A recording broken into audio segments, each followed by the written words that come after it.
in that usually when we do books, it's usually like it's just being published and we're selling the book and so forth. But today, with your permission, we will talk about the book, which I enjoyed immensely, by the way.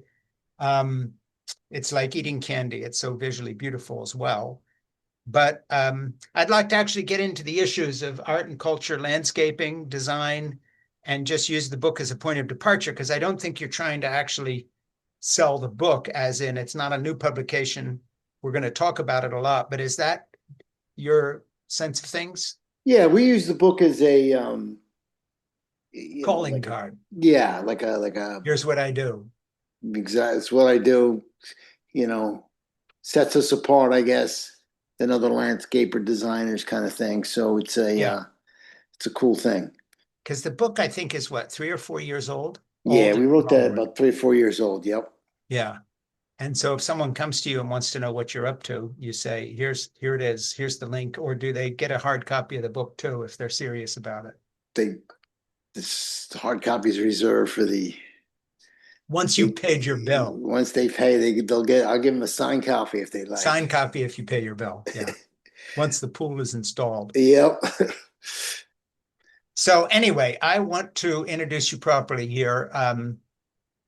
And let me just do my little boilerplate. This is In Conversation with Frank Schaeffer, and today my guest is Steve Griggs. And Steve is a creatively candid craftsman and landscape designer who has appeared on Bravo's Backyard Envy and has been featured in Forbes, Huffington Post, and the Wall Street Journal.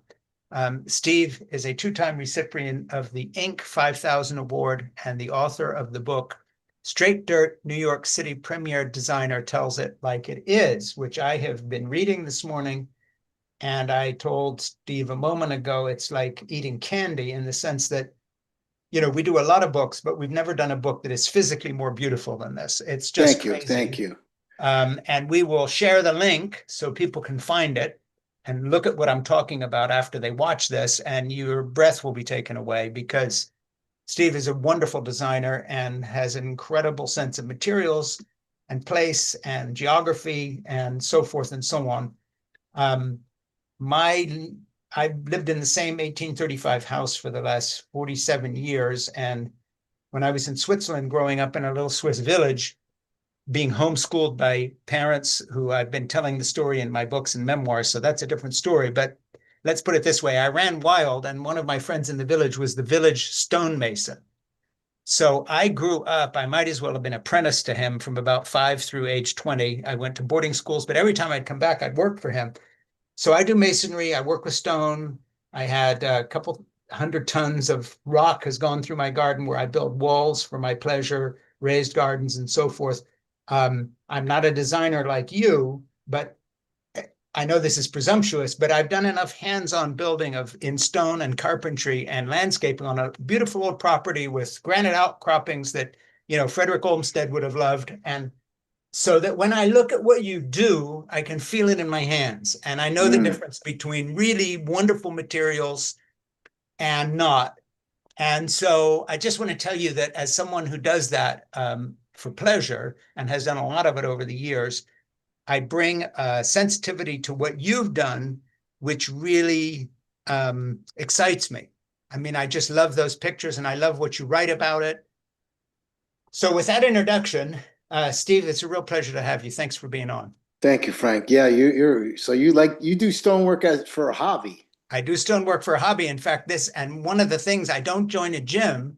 I just build more Ligurian Italian retaining walls on a flat surface, retaining nothing but raised vegetable beds. But I do the masonry and occasionally put a brick in or a piece of cut stone in the granite, which is what the farmers do, because those walls aren't like New England dry walls where everything is supposed to match. Basically, they're taking bits and pieces of ruined villages and rebuilding them into a retaining wall so their olive grove doesn't collapse into the Mediterranean. And I love that style. And that's what I do. So for the last 20 years, I've been building stone walls and putting things in them. And right now, this summer, I've just finished a big rose garden that I haven't put the roses in. That'll be next spring. But it's about 4 feet off the ground with a staircase up to it and an arch in the staircase. So it's right out of your playbook. Beautiful. Well, it's going to be nice talking to you, as someone that knows a little bit about landscaping. Yeah, and I know nothing about it professionally, but so let me just start with this. You're living in New York City. So you're in Frederick Olmsted's backyard. Two of my favorite places are Central Park and also Acadia, which is north of me here in New England.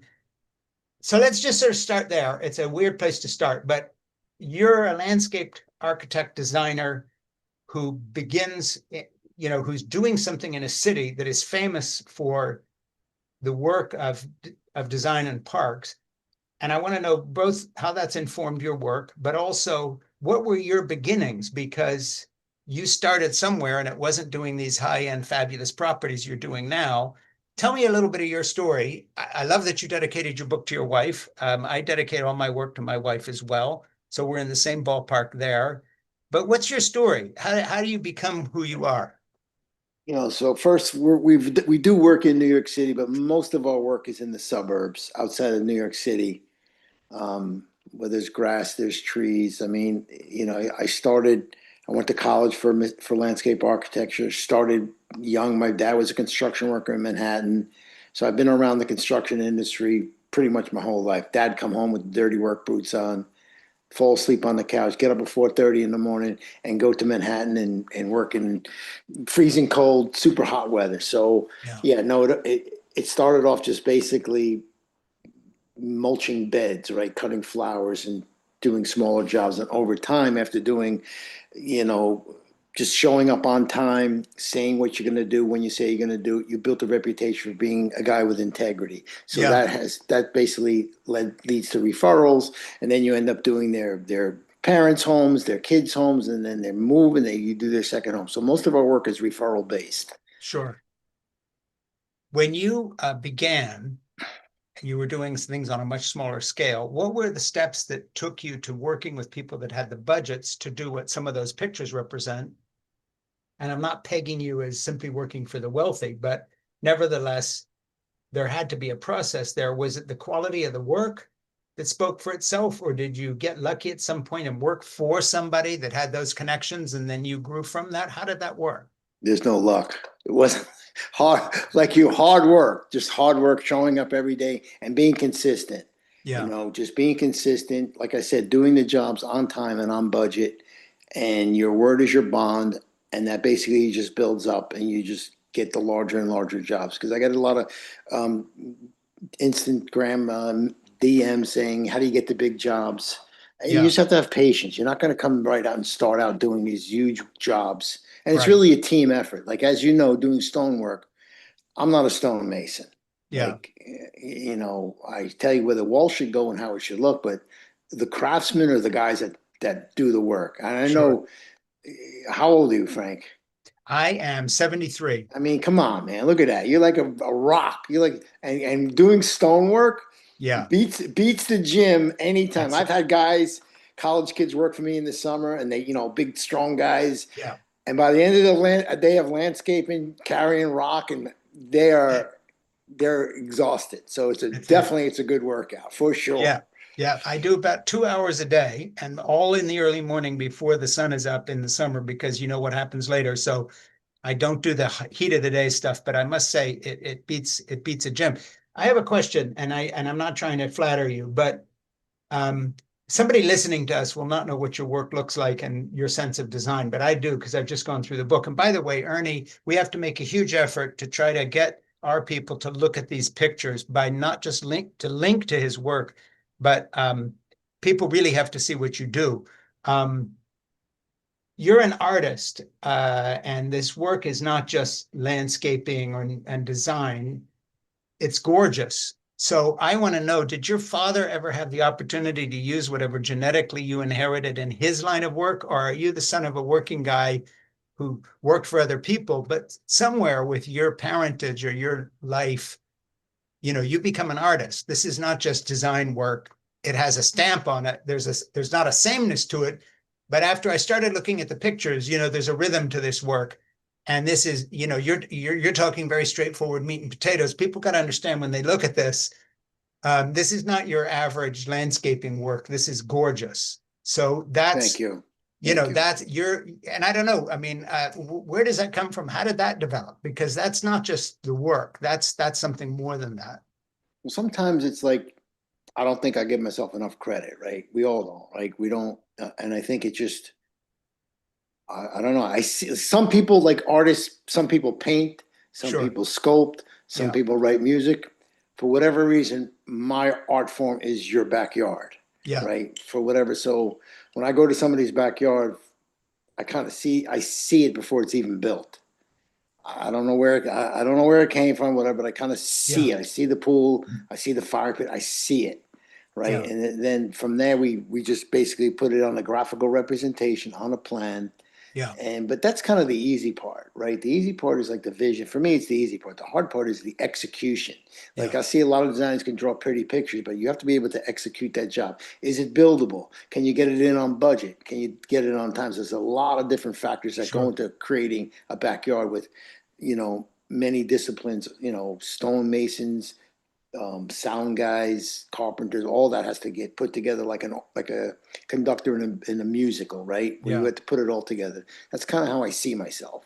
Yeah. I still use a spray can, Frank. I go out to the yard and I take a can of Rust-Oleum spray and I'll spray paint out the pool. I'll spray paint out the walls. That helps the clients visualize because most clients can't visualize. Yeah. One thing that interests me is I often feel, I know this is a small detail, but you often feel that a swimming pool has sort of been dropped from outer space. It has nothing to do with the space, but your choice of materials and the way you integrate water features into what you do when there are water features is really quite amazing. Do you work with one person on that, or do you just simply find other people to carry out your ideas? Because it's not usual. You've got different kinds of stonework, different kind of masonry, but I noticed right away that these pools are not pools. They're basically like natural features within the design structure that fit with everything else. None of that happens by chance. How did you begin that part of your work? So, Because so, it, so the swimming pool, basically, you want to, like I try to explain to you, like you want to pretend that the house was always there and the mm, landscape was kind of like wrapped around it and it kind of hugs the space as yeah, opposed to taking a house, plopping it on a lot, and then landscaping. That's why I like to be called in before the architect comes in, before they buy the lot. There may be a rock feature I want to highlight, maybe a yeah, beautiful tree I want to highlight. So you want to really, and I like elevations because you can create interest with the elevations, right? yeah, And the pool is just, it's like a center island in your kitchen, right? Like it's like the focal point of the backyard, sure, especially in the Northeast. Like it's not summer where you swim 12 months out of the year. It's a short time of year. yeah, So you want yeah. to be able to, design something that's aesthetically pleasing even in the wintertime. I didn't check this feature out in the book specifically, so I'm just asking you. Sorry, I didn't pay enough attention to that part. But what's the balance between you being brought in to work on an existing property, say in an older home, and they want to do something new? Okay, here's a field that we've never used. Here's something we don't like this feature in the garden, as opposed to completely new construction. I like the old construction, right? Because Yeah. anybody can just design something new. Basically, you take an old, sometimes we'll do like historic homes, right? Where you have to really be aware, like up in Connecticut. You have to be really sensitive to the surroundings, the type of Mm. materials, the architecture plays a huge role in it. It has to fit the lifestyle of the people and the architecture. It has to all tie in together. Yeah. Now, this is going to be a weird question. I'm not trying to put you on the spot, but I'm really curious because when I talk to someone who's like a, you know, person in a university or whatever, one thing I always want to know about is their personal background. But the other thing is, we live in a country that has a very definite class system. You come from a working background. Your dad goes to work every morning. Now, as fortune would have it, the business you're in usually costs money. You have a range of people you work for. You don't only work for super wealthy people, but you do. So this is an odd question, and I don't want to put you on the spot with any of your clients, but um, I can't let this go by without asking you because you have observed human nature from an interesting point of view. You're somebody that works with your hands and your brain, or at least you're working with people who work with their hands. So you have a connection through your family to working people, and you're working Mm. with working people. And your job, you're talking about people's backyards. Well, when people see the book, they're going to think, what didn't he mean estate? you're working with a very small group of people in a culture that's very divided by money and class, where those divisions get bigger. And you can be as personal as you want to here, or just move on if you don't feel like addressing this. But it just seems to me that you come from one background, you have a foot in another background. By the What? way, Frank, I've been on a lot of podcasts. Yeah, This is cool because like I've never had these questions asked, right? And that's a very good question. yeah. So I know where you're talk getting. as I much know as where you you're want. getting at. Go as I'll far tell as you you. want with I this. will tell you whatever you want, but it took years to like grasp that, right? Like people write me checks, Yeah, like they're paying a phone bill. Like, and I grew up with shut the lights, can't afford this, can't afford that, and it's just mind boggling. And I right. find that very intriguing. And I always like to know, like, like how do you make your money? Like, what do you? Because it's interesting as an entrepreneur. Like, Yeah, what do you do? Like, and most of them are super hard workers. Like you would think, oh, they just sit around. No, most of those high end people are the hardest working people ever. Like yeah, crazy hard working. So don't think of it. You see these rich people that just sit around and get money, unless they stepped on a Bitcoin or something. But like yeah, most of them run businesses. They have their own practices. They're in finance, but they work crazy hours. Hard yeah, workers. yeah. So yeah, you can dive in as deep as what you want with that money Okay, so thing, I because just that's a so good let's start question. with it really personally. You know, how do you relate to people who live in a world in which, if they have a Maserati Quattroporto parked in the place you're going to build, or a Bugatti, it's all one to them. And you're sitting there thinking of every design feature for their swimming pool as if you're working for God, because you're not working for them. They may or may not have the taste that reflects your taste. And I always think of artists who work for people like the Medici in Italy. Okay, you're the entrepreneur, but you're also an artist, and you're trying to be commissioned by people whose only claim to fame is that they can pay this huge bill. But you actually have the taste to want to do it right. How does that all fit together? I have a lot of people that have no taste. I know that because that's the world we live in. It's just, and I guess that's come part of my New York upbringing is where I'm not afraid to tell you it's going to look terrible, and they have Yeah, to trust you. That's why they're hiring you.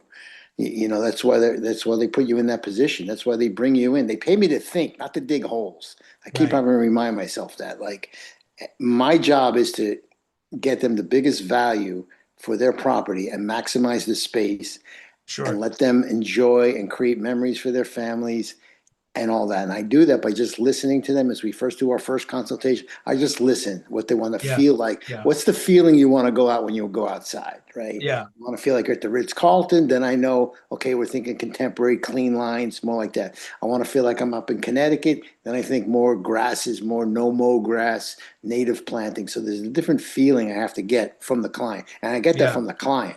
Each Yeah. job I do is not the same. It's Sure. designed specifically for that client and that family. Yeah, but the crazy thing is, when I look through your book, I know, like, if I walked into somebody's yard now and you had designed it, I'd know you had made it. There's a How's that? there's a through line. It's taste of materials, it's Huh? design. You don't allow some big, presumptuous, crazy, big ass thing to you keep doing things with a certain level of taste. And Mm. I can imagine, that people are maybe try to push you towards being more opulent sometimes, but you kind of say, no, I'm going to put a stone wall there. And no, it doesn't need to be 30 feet high. And I'm not going to give you a gold pool. We're going to be putting some of the rock in it. And I don't imagine that it's a struggle, but I think you probably have to correct some of these people's presumptions about, like, I've earned all this money and I want it to show. And you're sitting there saying, yeah, but I also want this to look like something that, as a designer, is art. It has to look tastefully and elegant, right? It Yeah, has to like if I'm up in Connecticut and somebody says to me, "I want a interlocking wall," those concrete wall. sure. It doesn't go with the environment. Let's Right. use some of the natural stone that's on the property, right? Yeah, So let's build the wall from the stone I can find on the property. So it yeah, becomes part of the land. Does that make yeah, sense? totally. It becomes part of it.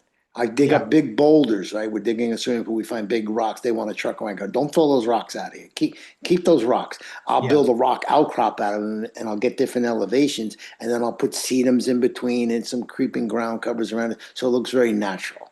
Yeah, and you do the same thing with trees too. It's like, hey, don't cut everything down and put 2 inches of topsoil on it that never grows anything good again. This is a good tree, keep it. And Yes. you can tell that you've been in on some of that because people don't always do that. No. So I go to a builder the other day. He wanted to cut down this beech tree that was about had to be 100 years old. And Yeah, some people are like, what's the big deal? Just cut it down. I go, your house is going to be, I think it's like 12,000 square foot house, right? yeah, Big house. If yeah, you cut down that tree and I put a 15-foot tree next to it, it's going to look out of scale, right? yeah, So these big trees bring the house to scale. So everything has to do with scale also. yeah, which I can see. Okay, so back to the thing you said I could dive deep. Um, Do you ever have a hard time relating to someone who may have inherited or they've earned so much that they're looking in a whole different way? You know, when I watch Grand Prix in Monaco, for instance, and I'm into, F1 sometimes, and I'm looking, and you see that whole row of yachts parked right at the prime spot, and they're all right there with the view, and you sort of scan people on the deck. It's not only they're living in a different world than I live in, but they're thinking differently. And I've known some super wealthy people in my life, not a lot, but I've known a couple of people who really are in that class. Um, and what you notice is that the same thing that you talk to someone who's a rock star or gets famous or becomes a politician, they're never who they were once they've lived in that environment of either power or money. And the same thing goes for surgeons. You can't hold somebody's heart in your hands for 30 years and not have that sense that, you meet a surgeon and they have that certain kind of arrogance is the wrong word, but they know who they are because they're doing life and death every day, and that changes them. They're where you meet other people who have been in a profession that is related to where they grew up. So I'm going to ask you two tough questions. How do you see your own growth as a human being moving from this working background to where you're now working with these super wealthy people and you're very successful? Um, how has that changed you and how you relate to the people who say come from your background or your family? And then how do you relate to people who have lived in this other stratosphere of money? Do you like them? Do you dislike some people you work with anyway because you got to pay your bill? I mean, be as honest as you want to be, because I run into the same thing with some of the famous people I meet that I'm either interviewing or you meet in the course of being an author and you come in and you do a thing and you're a writer and you've been successful for 10 seconds. And so you meet all these people, but you don't like all of them because it's like, hey, you know what? I mean, from where I come from, growing up in a little village in Switzerland and working with a local mason, I don't give a shit what's parked in your driveway. And you're not impressing me because who impressed me was Mr. Bracci, who really knew how to build a wall. And I liked him better than I like you. And that's in my head. Yeah, I think coming from a working family, Yeah. I appreciate the guys. I appreciate the labor. Like, I mean, those guys work super hard, right? Yeah. So, and you get some clients that don't even give them a glass of water. I know. Like, Yeah. I don't know where you grew up, but that's not how That's not it's how you done. do it. That's not how you do it, They don't let him So use the bathroom. Like we, you got to bring a porta potty. I bring a porta potty No, every I job know you do because for your crew, but I'm just saying the attitude is somehow you're in it. You're not one of us. yeah. So, but you'd be surprised. Like most of the people are very relatable. Well, Like that's good. they're very relatable, and then if we're not a good fit, we're just not a good fit. Like Yeah. when I meet them, I'll know right away if the wife is all bossy and demanding, and then they want a cheaper price on top of that, you just get a bad sense, right? Yeah. So you kind of just say, "Thank you for the opportunity. It's just not the right opportunity, right?" So what Right. I've had to learn over the last years is it's okay to say no, right? Because at first you just want to take any job and keep going, but later on you want to be able to say no, right? So it went from taking any job I can get to people saying, "Hey, I know who you are. I've seen your work and I want to work with you." Totally Yeah. different. Yeah. Hold the thing. Different. Yeah, for sure. Yeah, because you're kind of I would imagine, there can't be too many people in your class of designer with the kind of budgets you're given. which brings me to a question. Do you do any public stuff as well as private? You know, I think of New York, I think of the Conservatory Gardens or, you know, Frederick Olmsted stuff and all this kind of thing. And I'm just wondering if you're ever commissioned to do something, you know, in a park or a corner of the Metropolitan Museum's little piece of New York or whatever it may be, or have you just stuck specifically with individuals? So the difference with that is those bigger jobs are more like commercial work, we call them, where they go out to bid, they go out to the lowest bidder, and it's very Sure. structured. I like the residential because it's more hands-on with the client. You get to build good relationships with them. Where in a commercial setting, it's just cut and dry. So Yeah. I like the residential. You don't have to Yeah. wait for you don't have to wait for your money. You don't have to have a bunch of people signing off on the projects. You basically just you and the client, and you're the orchestrator of the whole project. You call the shots. When you Yeah. do those commercial jobs, it's very rigid. When you have somebody who comes to you, because you've been in the business for a while now, how many years have you been doing this? 40. So somebody comes to you in year 10 of your career and they've got a smaller home somewhere in Connecticut. And now all of a sudden, you know, their company's gone public and they say, now I'm going to build the house I always wanted. And hey, Steve, come talk to me again. Do you have some repeat clients who are at a different stage of their life and can go bigger? Or Yes, yes, a lot, most of them. tell me about that. So they start off with the, 3 bedroom, 2 bath house, built it up over the years, and then they call me, hey, we moved to Short Hills, New Jersey, Yeah. exclusive area. Now the house is 10,000 square feet, right? So they Yeah. just keep moving up the ladder. Yeah, and then we go out there and the budgets are much higher, Yeah. but they already know, like, and trust you, so it makes the process so much easier. Yeah. Yeah, and okay, so circle back and then we're going to change subject. I'm not fixated on this, but it's rare you talk to somebody. You know, the only here's an experience I had last year. Jeannie and I were in Rome and we had a wonderful time there. And I got to be friends with a head waiter, maitre d' at just a regular eating joint. And we ate there every night. We were there for 10 days. And so we didn't shop around. It's just I like the family. And by the time we were done, they're inviting me into the kitchen to taste wine and see if I like it. And you know, and I'm with a wife. We're making pasta at the front of the thing. And it was a great relationship. So you're talking to this guy, and he's the head guy. And in the end, he's sitting at my table with Jeannie and me, showing us pictures on his cell phone because he was the chief steward for Alitalia before they became ITA. And he always served in first class. And he was always asked for by Pope John Paul II. So Mm, he has 23 pictures in his phone of 23 trips when he is John Paul II's personal steward in first class because he wouldn't fly on a private, you know, Air Force One type thing. He always went commercial, but he needed the space. So here's this guy who's, quote, an ordinary person. He, quote, just a steward on an airline, but you get to know him. And all of a sudden, I'm sitting there and saying, you know, here's a guy who's probably spent more time with John Paul, you know, and knows him. And he's got pictures of him sitting next to him, talking to him, and they're having after dinner coffee together. wow. Okay. So basically, like now, all of a sudden, I want to know all about everything. And he spent his whole life, not as a wealthy man, but sort of like you, serving people who are either famous or super rich, you know, Gina Lola, whoever in first class on her way to a movie in Los Angeles. So we had this incredible talk about the difference between, you know, his working background in Italy and these fancy people he was serving. And he was kind of like talking to a biologist or something that's been studying some weird exotic life in a forest somewhere, and he's reporting on them like they're a different species. Like, oh yeah, when you know, there's wealthy people, then there's the super wealthy, then there's the super wealthy plus power, political leaders, what it's like to serve them. He had the same thing to say you did, that, you know, some of them were awful, but some of them were like really wonderful people. And he was really surprised because they'd invite him to come sit down and have a cup of coffee. Whereas some of them were like, you know, you're just the steward and whatever. So I'm going to go in one more time and just ask you for some of your reminiscences of the worst kind of people you worked for. Don't need to name names. And some of the best people that have surprised you. And you're just thinking, holy shit, you know, she owns the world, and you know, she's serving coffee to the crew out building herself building a wall. I find that they want to be treated fairly. They want Yeah, value. They want to be treated like everybody else. Don't come in there and try to, see how much money they have and then right, take advantage of it, right? right.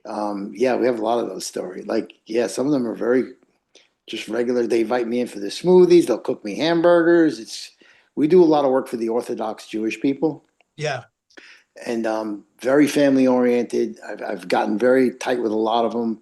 And Yeah. when you get in a community like that, your reputation is everything because they will refer you to everybody, Sure. right? So that's a very interesting thing. And then you get some that are not them, but just other people who are.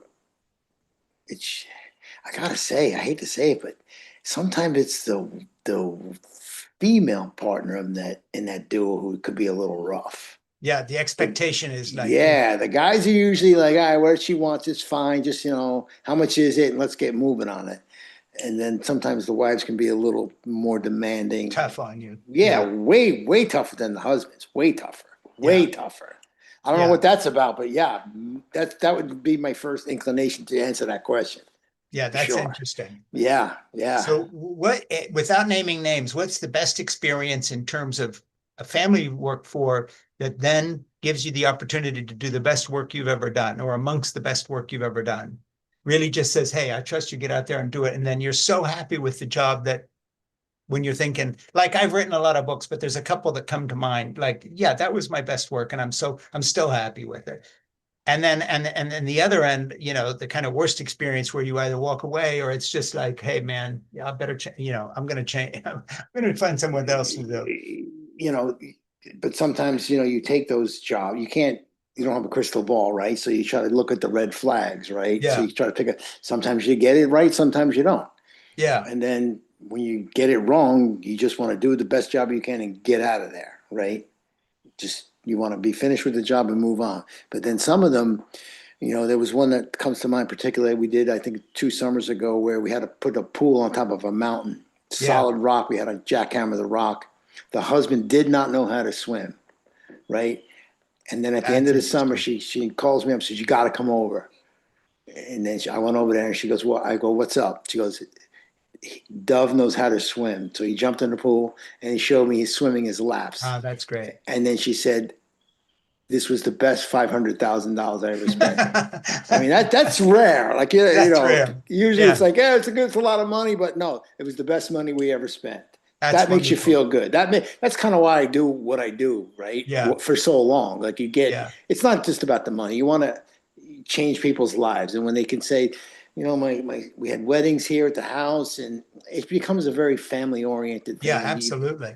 And So I it would could, hope that some of the people will never sell that property because they love it so much. They want their kids and grandchildren to have it. It's like, no, this is not, I don't care what it's worth.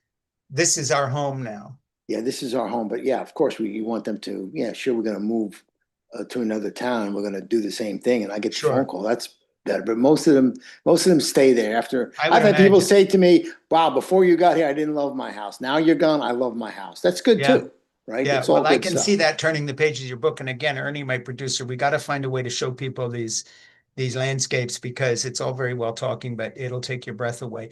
I have a sort of a question. I've been on the same property for 45 years plus, and we live near a tidal bay, and with the super high tides, they come in. And hey, I'm only 73, which in global geological time is like not even an eye blink. And yet I see the kind of grasses changing growing near me. I see some stands of trees that are dying because the salt content, I mean, a couple inches of tide, you don't think it makes much difference, but it does. It changes the landscape. So you're out there doing all this. And of course, there's a lot of talk about climate change and most of it in sort of political and all that, but I'm not talking about that. I'm talking just simply in the last 40 years, um, in terms of drought and rain, and if you're near the ocean, you've got that encroachment. Have you got any experience of things where you've actually seen something that's changed the way you say approach a property that's on a near a sand dune, or a property that is drier than it used to be, or the water table is different? Have you seen any of that? Because I've seen it on my own property just because we've stayed in one place and we're near water. Yeah, I've seen that out in Montauk a little bit with the winds and the. Wait a minute, we've lost you. You need to, you're muted. The sound is muted. Still muted.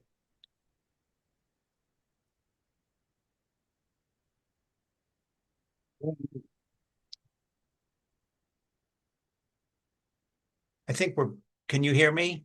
Yeah, I hear you fine. Can you hear Okay, me? I hear you fine now. So whatever that was, we're back. Um, so we said like I seen it out in Montauk and down to Jersey Shore a little bit, but what I've seen is the drainage. The drainage is a problem Yeah, where they build up these subdivisions and the runoff becomes great. So now they have all these rules in place where you have to do zero impervious runoff, meaning that yeah, hardscaping can't go into somebody's property. So we have to put these big dry well tanks in and keep all your water on the same property. yeah. That's been big for sure. So you've seen some changes in the legal side of things. The change I'm talking about is mainly tidal, not so much climate, but you know, the encroachment of salt water. Have you got many properties you worked on that are in some degree related to waterfront when it comes to ocean or not? Just like I said, down to Jersey Shore a little bit, you'll see the water come up, and yeah, the storms are much more violent. Where Yeah, you know, much more erosion. Um, so we got to plant more sand, raise the dunes up, plant more dune grass, try to yeah. stay with that. But what can you? Is it climate change? I have no idea. But yeah, it's definitely the storms that are definitely created a lot of havoc. Our creative. Yeah, well, we have the same thing. I mean, we've got a nearby here, there's some barrier islands like Plum Island and some, more houses get eroded and this kind of thing that used to happen. But anyway, so getting back to what we're talking about here, have you ever been asked to teach? Have you ever done anything where someone says, hey, come to, like, for instance, near us up in Maine, there's this place on Deer Isle called Haystack, and it's this art community, but they actually have people come in and do teaching for a summer for people who are landscapes or maybe sculptors or whatever. Do you ever get into that where you So mentor people? yes, but we just finished. There's a platform online called Upflip Academy. We just finished writing a course for them, so that's going to be on the Upflip Academy platform. Yes, that's a whole course on how to earn seven figure. I think it's how to earn seven figures in landscape design without owning a shop, something like that. That's interesting. Yeah. And then do you get into the any of the kind of artistic inspiration of materials and that kind of stuff, or is it more the business side? It's more the business and the sales and the marketing side, and I think that there's going to be a second course that caters more to the actual materials, plant materials selection. That's a whole nother side of it, right? Sure. You have to know, you got to know your materials, you got to know the plants, you got to know the material, what does well here, forget the design part. It's actually how to build a project properly, right? Yeah.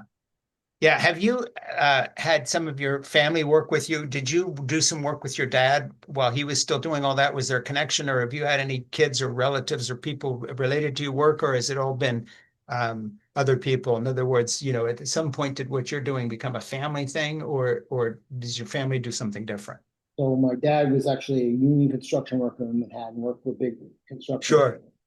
And then in the 70s, when New York was broke, he'd get laid off a lot. And I Yeah. remember um, he would trim people's bushes, right? That's how I got started, trim people's bushes. He would take me there and he would show me how to do it. And I ended up doing it. He would come back and pick me up a few hours later. Yeah. That's how I got the entrepreneurial part. But family members, Not so much. one's a music, writes music, lyrics for music and lyrics. I got two sons in business, and my wife is like, don't want them in the business. I see you Yeah. have to go home. And no, they work for me in the summers, and they're like, this is not for us. Yeah. Yeah. They basically, a couple of days of heat and it's like we're off. We're gonna But do you know what? something Though else. I feel like I'm very strong on this. I'll hire um, clients, kids all the time for the summer. Yeah. Rich clients like put him to work. He needs to learn what it's like to work. Yeah. I see that a lot, like a lot. Yeah. Put And this do some of those guys work out well? They're just summer interns that kind of just realize that that wow, this is hard work, right? So I think the people that have the money want to teach their kids work ethic, right? Yeah. A little physical labor. I think every kid in America should work at least a summer doing landscape, Yeah. carrying lots, digging, and really appreciating what it's like to have to really work and grind. Because most of these guys that work, they have families and they have to support their family, and they don't make a ton of money, so Yeah. would show up at work every day, no matter what. So I think teaching the younger generation good work ethic is super important. Yeah, no, that's great. And actually, probably some of those kids now, you've been doing this 40 years, look back and say, that was the summer I learned how to do. I said, I mean, that guy was a son of a bitch. But Yeah, but he made me work, but now, it but basically I learned opens the that door. working from summers as well when I was growing up. I worked for a couple of big construction guys in the city, and same thing. Like, just get the job done, no excuses, and that's it. Just get the job done. Nobody wants to Yeah. hear the problem. Yeah. No, I always associate that, you see a guy wearing a hard hat on the edge of a construction site in New York City, and you kind of know what you're looking at. It's a type, Mm. and you sort of get the job done, and no fooling around. Don't. It's a certain type of person. I have somebody that comes in and helps me sometimes do some cutting and stuff, and he's a fireman. He's a former Marine. My son was in the Marine Corps, so there's a connection there. But it's like you never have to check that this is getting done. It's Yeah, just it's done. And and you always wish, like, his name is Josh, and I always wish everybody was like Josh. Like, you could just, Josh will show up, it'll be done right, it'll be cleaned up, it'll be done. And it's my mom used to say, if you want to find someone that does a good job, find someone who's already too busy. In other words, like, they're doing stuff. And he's a fireman, he does landscaping, he cleans, does stuff, and then if he's very busy, and of course, then he always takes the time to do it right. very good, very good.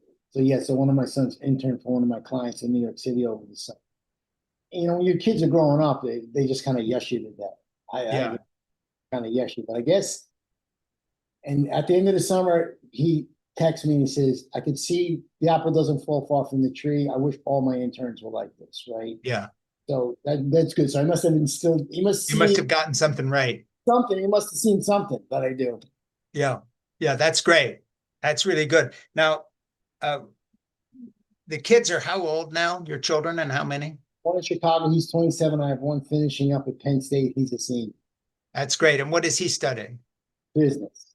And what about the one in Chicago? He's business also. And when you say business, like, what I never what One's in supply chain management, and the other one was in like marketing business. yeah, and doing well.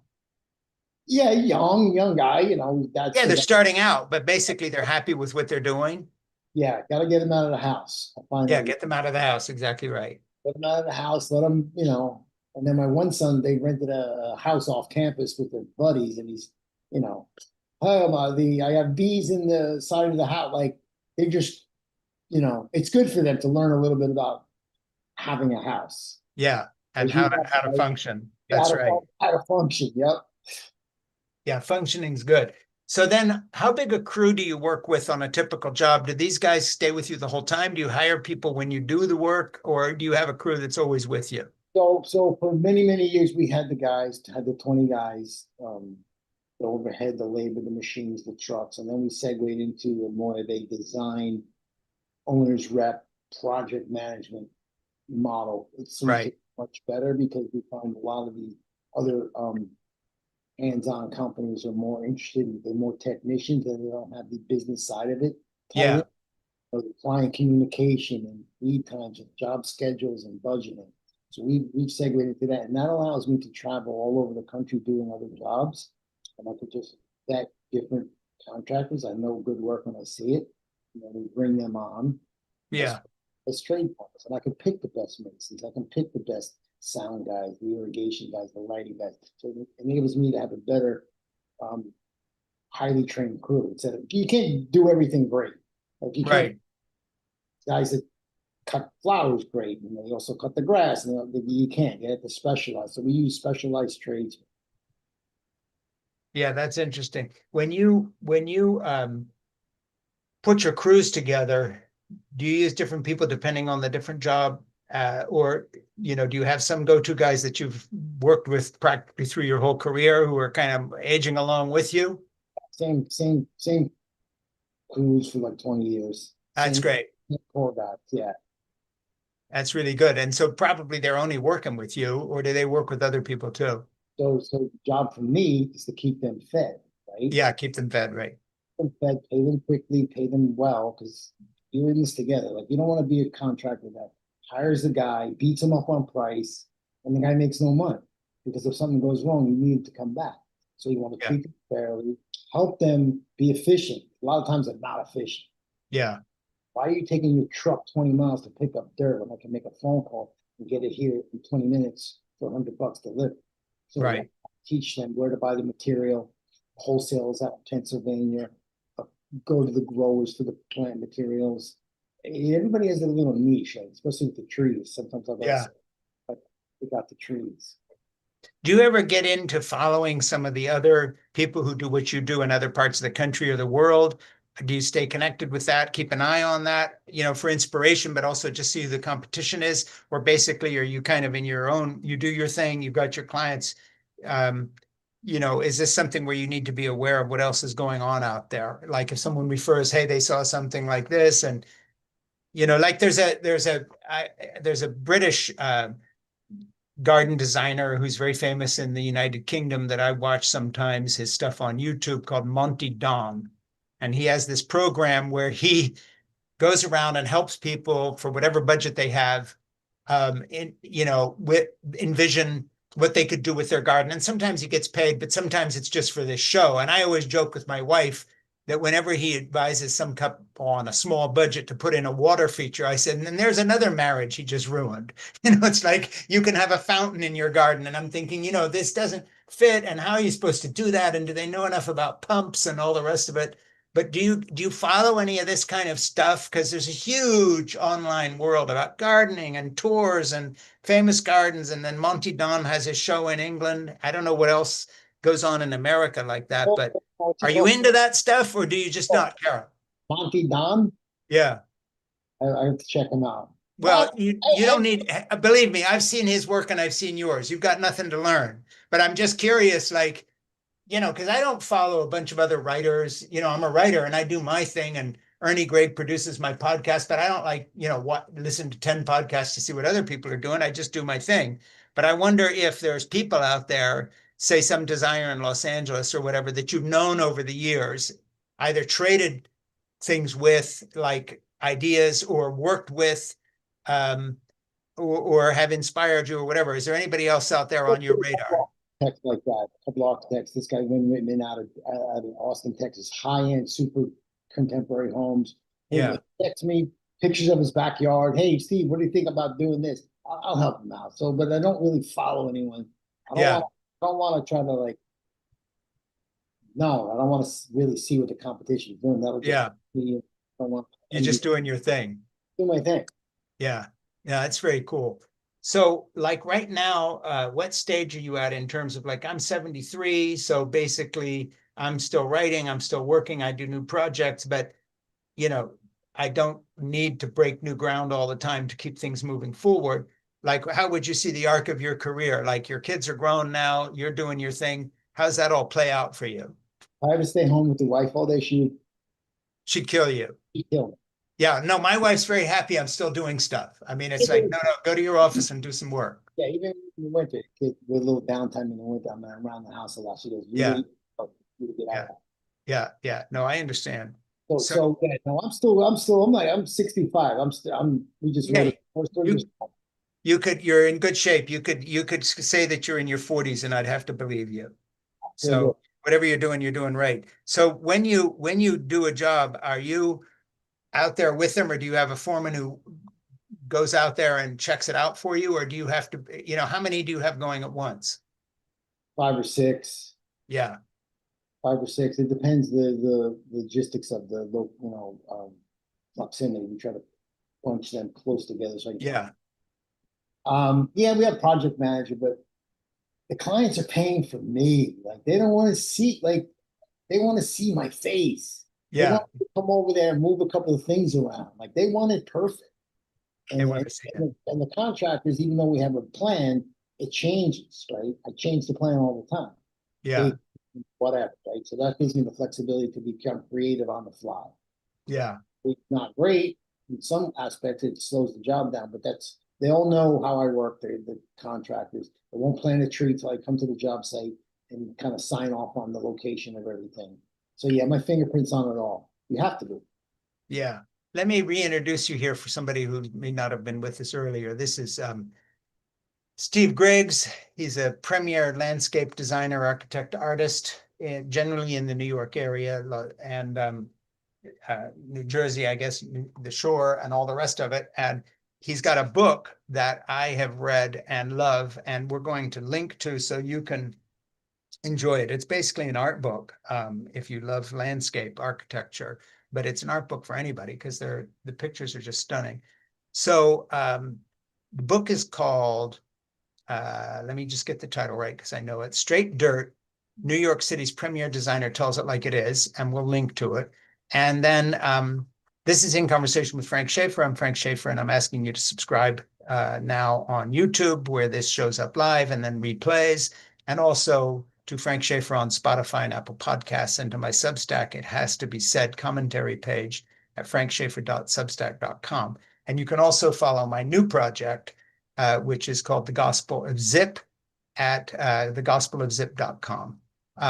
So let me get back to you, Steve, here and ask now, in terms of things you've done already and what you would like to do, is there anything out there where you haven't done a project where, you know, I'm just fishing around here, but let's just say it was to create a dock and a boathouse that's incorporated into, you know, something that you've always fancied doing that hasn't happened yet? Or basically, if you look back over all these things and all these incredible pictures you've got in your book, does that represent, you know, a career in design that has satisfied you, or there's still some things you'd like to see done, and you're hoping for a client to come along and say, hey, you know, I live in the desert and you've always wanted to do cactus? Yeah, by the way, as far as the book, I don't know if you have the digital copy, but you can certainly put that in the show notes, the digital link to the book. Yeah, So same colored version of the book. You can send that out, whatever. yeah, I'd like to go to the Caribbean. I'd like to do a nice job in the Caribbean, just the logistics of it, right? The yeah, challenge of the logistics, getting everything out on a boat, sending yeah. it, getting so that would be the answer to your question.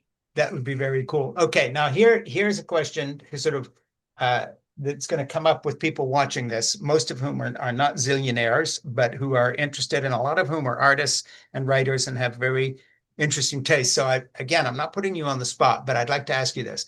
Let's just call those of us who would not be your clients because we don't have the budget, the normals, you know, the normals. By the way, I do a lot of normals. Don't No, think yeah, it's just the, you know, but when I look at the book, you know, I'm not going to commission a $500,000 swimming pool anytime soon.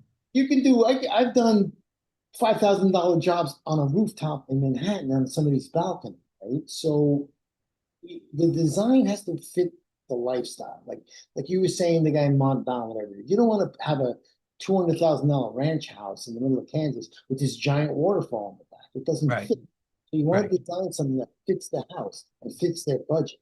Right? You Well, don't have talk about some of the smaller jobs because I can see that from the book as well, but I know that you do that. So talk about some of the more modest things that you've done. And I guess the second part of that question is, you know, what are the best choices that people can make to turn whatever space you have, be a balcony in Manhattan or a small backyard, into what I'll call your own sanctuary, your own space. Give me some advice for people. oh, here it is.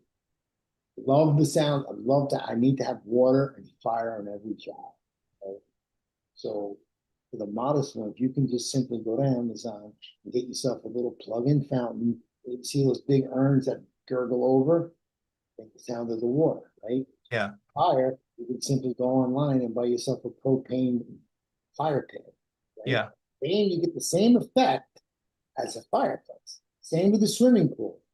I tell people they get just as wet in a Walmart blow-up pool as you do in a $300,000 pool. If you're floating in a raft, it doesn't matter. Right? yeah, And like the patios can be simply, you can use a simple pea gravel. Right? You don't need stone patio, you can have pea gravel. Right? Outdoor kitchen, same thing. You get a simple outdoor kitchen cart. And it's basically just, and potted plants are very good too for around the patio.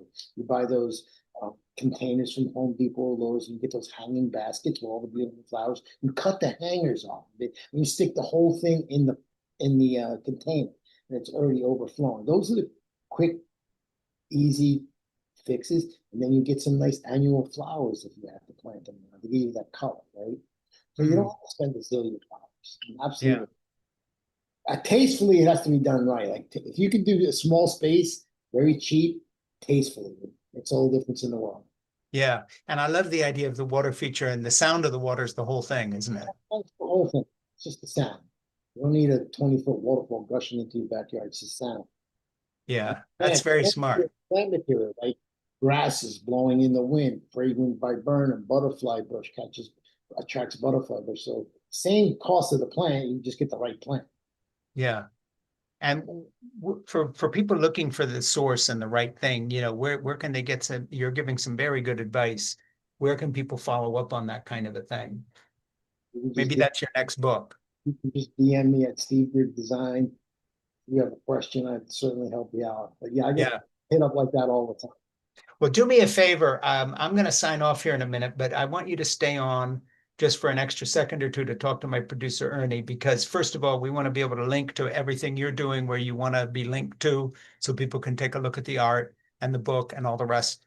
Please talk to Ernie about that. But here's the second thing. If there's anybody out there and they don't have to be the best designer in the world like you are at what you do, but someone you think we'd be interested in talking to, or that having talked to me, you think, hey, they'd enjoy talking to Frank and it would make a good guess.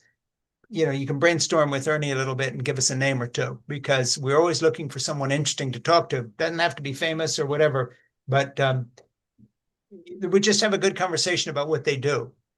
So if you have some ideas on that, talk to Ernie. But above all, let's make sure we're linking accurately to what you do, because I just want to tell everybody who's been watching this, when you turn the pages of this book online, and by the way, it's very beautifully presented online. You can make it go full screen and turn the pages, and they flow very nicely. Whoever did that for you did a beautiful thing. And it's an art book. That's the ebook book, yes. Yeah, but So the hardcover book is right here, right? Yeah, and the ebook, I'm talking about the ebook. The hardcover, if someone wants to get the hardcover, are they out there? Yeah, I think it's on Amazon still. Yeah, it's on Amazon. Okay, because it's a gorgeous book. I mean, if I had that sitting on my kitchen table, I'd always be looking through it. But I'm going to share this page with my wife, Jeannie, because she will love these landscapes, and they just you kind of float through your book. I love it. Tell Ernie to give me your address. I'll send you a hard copy. Oh, I would love that. Help you to have one because you appreciate the effort and the work. Absolutely. Well, I would treasure it. I'll sign it for you. And Good. Hey, Frank, and you don't have to spend $500,000. Thank you very much. And I'll go with the water feature. And listen, this has been a real privilege. I love talking with you. Yeah, you're a great kid. By the way, like I said earlier on, I've been on a lot of these, and you're very dialed in, very organized, very good questions. Super, super great calls. Terrific. And please greet your family for me. And I really admire your work. And this is just great. I really enjoy meeting you. I don't feel like this has been a podcast. I've just met somebody I really admire, and it's been a privilege. I can help you as well, man. Just let me know. Thank you. You're a very kind man. Thanks a lot. And stay on and talk to Ernie a minute. I will. Have a good one. Thank you. You too. Thanks a lot.